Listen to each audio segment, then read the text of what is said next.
So, today we will discuss Paradise Lost, Book 1, lines from 6 to 10.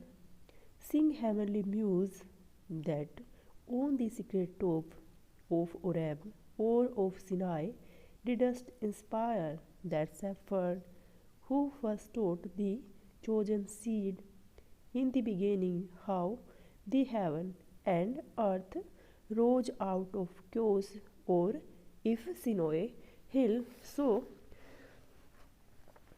Milton in the opening paragraph of Paradise Lost, Book 1, after stating that the theme of the epic is the fall of man, invokes the heavenly muse, that is Urania, who inspired the Hebrew to sing his sacred song.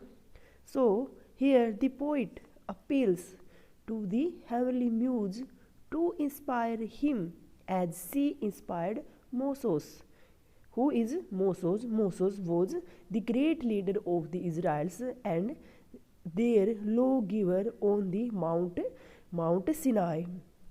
So Moses was inspired by God twice, when he was acting as a shepherd to Jethro, who is his father-in-law. He drove the flock of sheep near Mount Horeb, called the Mount of Gold.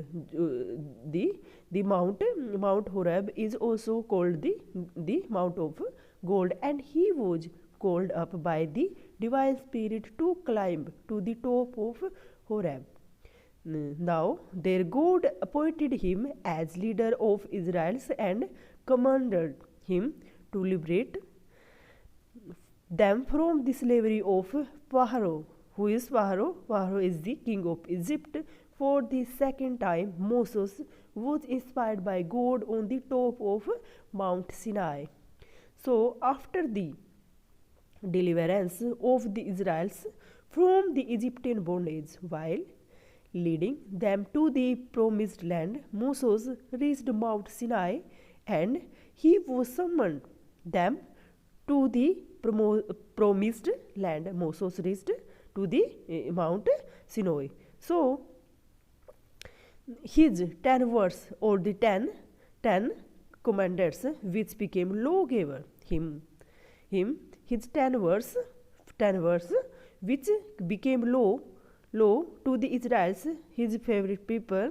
Moses was the first to relate to them the history of the creation of the world, which form the subject of the Genesis. Which is Genesis क्या है? The first book of the Bible, and also known the book of Moses. So what we see, the first verb used by Milton appears in line 6, which is sing heavenly muse, and it rings out the tremendous emphasis. Milton invokes not a classical muse but a Christian one.